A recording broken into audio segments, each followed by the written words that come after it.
दिल्ली का अब तक का सबसे बड़ा मेगा डेवलपमेंट प्रोजेक्ट होने जा रहा है शुरू। 8 आरआरटीएस कॉरिडोर 2032 तक बनकर के हो जाएंगे तैयार, जिससे दिल्ली जुड़ेगा पश्चिमी यूपी, साथ ही साथ हरियाणा और साथ ही आपका राजस्थान से। इसमें से देखा जाए तो दिल्ली से मेरठ आरआरटीएस कॉरिडोर रन हो चुका है और साथ ही यहां पे 7 आरआरटीएस कॉरिडोर पर काम भी शुरू होगा। इसे 2 चरणों में शुरू किया जा रहा है। पहले फेज में यहां पर 3 आरआरटीएस कॉरिडोर रेडी होंगे और दूसरे चरणों में 5 आरआरटीएस कॉरिडोर। चलिए आज आपको बताते हैं इस वीडियो के माध्यम से आखिर ये 8 आरआरटीएस कॉरिडोर के माध्यम से किन किन जिलों और यहां पे राज्यों को कनेक्टिविटी होगी, दिल्ली एनसीआर में ये कॉरिडोर किस क्षेत्र से होकर गुजरने वाले हैं और इससे आमजन को यहां पर क्या फायदा है और आखिर ये कितना बड़ा प्रोजेक्ट है। वीडियो को पूरा जरूर देखिए ताकि आप अच्छे समझ सकें ये 8 नए आरआरटीएस कॉरिडोर दिल्ली एनसीआर को कैसे बदल कर रखने वाले हैं। देखिए जो पूरा प्लान है कि 2032 तक हमें इसे रन करना है और वर्तमान समय में देखा जाए तो सरकार के द्वारा जो प्लान है वो कुछ इस तरीके का है कि 8 जो आरआरटीएस कॉरिडोर की हम बात करने जा रहे हैं, ये अब तक का दिल्ली एनसीआर की हम बात कर लें, भारत की बात कर रहे हैं तो ये सबसे बड़ा रीजनल रैपिड ट्रांजिट सिस्टम होगा जो पूरी तरीके से बनकर आपको तैयार होगा। दिल्ली मेरठ आपका ऑलरेडी इसके तहत आपको रन हो चुका है और 7 इसमें और बनने वाले हैं। ये बनाएगा कौन? तो यहाँ पे एनसीआरटीसी और एनसीआर प्लानिंग बोर्ड के ट्रांसपोर्ट प्लान का हिस्सा है ये, जो 2032 तक से बनाया जाएगा। और इसमें देखा जाए तो हाई स्पीड नमो भारत कॉरिडोर भी यहाँ पर इसे कहा जा रहा है, जिसके तहत यहाँ पे इसे आरआरटीएस कॉरिडोर या नमो भारत कॉरिडोर भी आप इसे कह सकते हैं। इसमें दिल्ली, हरियाणा, उत्तर प्रदेश और राजस्थान को यहाँ पर आधुनिक इंटरकनेक्टिविटी इससे मिलने जा रही है। आपको बता दें जो कॉरिडोर का यहाँ पर आप मैप भी आप देख सकते हैं। यहां पर आप देख सकते हैं ज्यादातर जो कॉरिडोर्स यहां पर हैं जैसे कि यूपी की तरफ है आपको। इसके अलावा अगर हम देखें तो हरियाणा में भी आपको कनेक्टिविटी आपको दिखाई देती है और आपको यहां पर राजस्थान में भी आपको कनेक्ट होता हुआ दिखाई देता है। यानी कि आपको जो कॉरिडोर्स यहां पर है ज्यादातर जो हिस्से आपको इसमें दिखाई देते हैं, 3 से 4 आपको कॉरिडोर जो है यूपी की तरफ है, 2 से 3 आपको कॉरिडोर आपको हरियाणा में है और एक कॉरिडोर यहां पर जिसके 2 हिस्से आपको, एक अलवर एक सोनाताला यहां पर आपको देखने को मिल रहा है, ये आपको राजस्थान को कनेक्ट करेगा। तो इस तरीके से यहां पर जो पूरा कॉरिडोर है वो आपको डेवलप होगा। इन कॉरिडोर के नाम क्या है, रूट क्या है, वो भी आपको समझा देता हूं। देखिए यहां पे 2 फेज में इसको पूरा किया जाएगा। सबसे जो पहला फेज यहां पर होने वाला है, फेज 1 के तहत आपको देख सकते हैं तो जो कॉरिडोर है वो इस तरीके से रहने वाले हैं। पहला जो कॉरिडोर इसके अंतर्गत आएगा वो है दिल्ली गाजियाबाद मेरठ कॉरिडोर, जो कि ऑलरेडी देखा जाए तो ये रन हो चुका है। दूसरा और तीसरा यहां पर आपको फेज 1 के तहत आपको काम शुरू हो चुका है। ये फेज 1 के कॉरिडोर है, तो फेज 1 में 3 कॉरिडोर हैं जैसे मैंने आपको बताया। दूसरा जो कॉरिडोर यहां पे काम चल रहा है दिल्ली गुरुग्राम एसएनबी सलवर और अलवर और साथ ही यहां पे दिल्ली पानीपत करनाल, यानी कि आपको देखा जाए तो इसमें हरियाणा और राजस्थान को कनेक्ट कर रहा है और ये देखा जाए तो सीधा सीधा आपको हरियाणा में यहाँ पे आपको कनेक्टिविटी देता हुआ दिखाई दे रहा है। तो इस तरीके से इसमें एक सबसे बड़ी इंपॉर्टेंट जो पहलू है कि ये जो फेज 1 के कॉरिडोर हैं, इनका जो मुख्य इंटरचेंज हब बनाया जा रहा है वो सराय काले खां को बनाया जाएगा, जहां पे ये आपको इंटरचेंज होकर के आपको बिना ट्रेन बदले ही आपको इन कॉरिडोर्स में आप आ जा सकेंगे। वहीं आपको बता दें कि जो फेज 2 के अंतर्गत कौन से कॉरिडोर हैं, तो हमने जैसे आपको बताया कि यहाँ पे 5 आरआरटीएस कॉरिडोर आपको फेज 2 के अंतर्गत विकसित किए जाएंगे। इसमें से पहला यहाँ पर आप देख सकते हैं वो है आपको दिल्ली फरीदाबाद बल्लभगढ़ पलवल। दूसरा यहां पर हम देखेंगे, दूसरा जो है आपका गाजियाबाद और खुर्जा का है। तीसरा है दिल्ली बहादुरगढ़ रोहतक।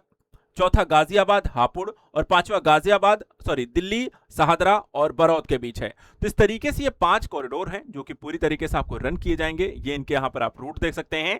आपको 8, 1, 4, 5 यहाँ पर आपको यूपी की तरफ है, तो 3 आपको देखा है, 4, 5 जो हैं आपको दिल्ली एनसीआर में है और एक कॉरिडोर जो हरियाणा से होते हुए दिल्ली से होते हुए आपको राजस्थान को भी कनेक्ट करता हुआ दिखाई दे रहा है। ये आपको इंपॉर्टेंट फैक्ट है।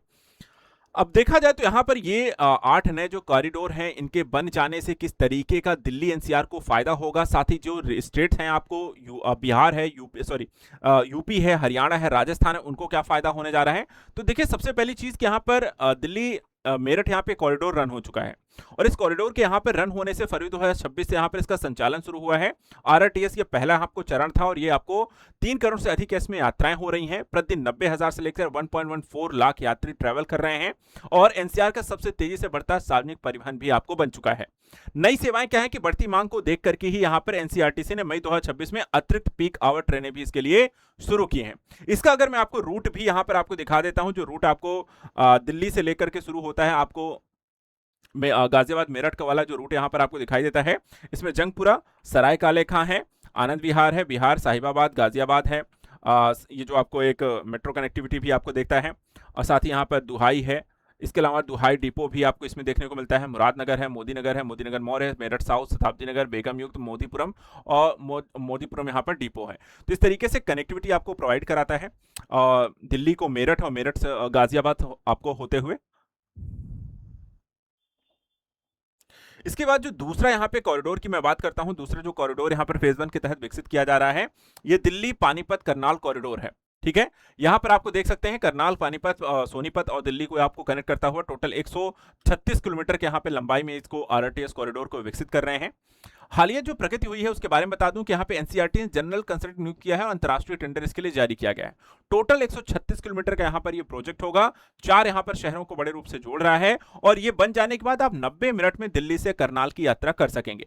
इस तरीके से यहाँ पर आपको इंपॉर्टेंस इसलिए भी कि NH-44 पर ट्रैफिक का दबाव भी कम होगा और हरियाणा के औद्योगिक क्षेत्रों को एनसीआर से सीधे कनेक्टिविटी मिलेगी, जिसका फायदा इन औद्योगिक क्षेत्रों के विकास के लिए होगा। इसके बाद आता है जो तीसरा आपको कॉरिडोर है, वो है आपका दिल्ली गुरुग्राम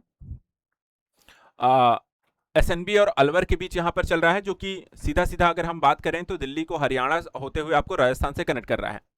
ये एनसीआर के लिए सबसे बड़ा गेम चेंजर है क्योंकि यहाँ पे 3 आपको कनेक्ट कर रहा है, 3 स्टेट्स को। 164 किलोमीटर का एरिया होगा, दिल्ली को गुरुग्राम, मानेसर, रेवाड़ी, नीमराना, अलवर से जोड़ेगा और 37,000 करोड़ यहाँ पे इस प्रोजेक्ट में लगने वाले हैं। 9 लाख से अधिक यहाँ पर यात्रियों को लाभ इसका सीधा सीधा आपको मिलता हुआ दिखाई देगा। ये कुछ इस तरीके का आपको यहाँ पर रूट बढ़ता हुआ पड़ेगा और इसका हालिया जो घटनाक्रम है, क्या कुछ डेवलपमेंट हुई है, क्या अपडेट यहां पर आई है, तो उसको लेकर के अगर हम बात करें तो गुरुग्राम में कास्टिंग यार्ड के लिए भूमि का हस्तांतरण मंजूरी मिल चुकी है। प्री कंस्ट्रक्शन का काम हो रहा है, टेंडरिंग की प्रक्रियाएं यहां पर तेजी से चल रही हैं और निर्माण जो है 2026 के दौरान शुरू होने की यहां पर उम्मीद है। यानी कि यहां पर भी काम तेजी से चल रहा है और आपको इस पर भी, इस प्रोजेक्ट पर भी काम शुरू हो जाएगा। भारत देखा जाए तो अगर इस प्रोजेक्ट की आरआरटीएस यहां पर पूरी तरह से विकसित होता है, 8 कॉरिडोर इसमें रन होते हैं, ये पहले 3 यहां पर रन हो जाते हैं, जिसका प्रभाव ये है कि नमो भारत नेटवर्क केवल परिवहन नहीं बल्कि एनसीआर के लिए आर्थिक इंजन का काम करता हुआ दिखाई देगा।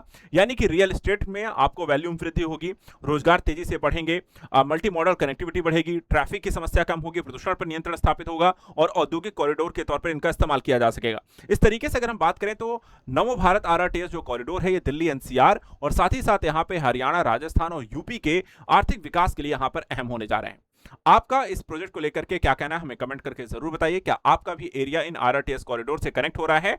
साथ ही यहां पर इस प्रोजेक्ट से संबंधित और करंट न्यूज को लेकर के लगातार चैनल को सब्सक्राइब करके रखें नई अपडेट्स के लिए। Thank you so much and good luck.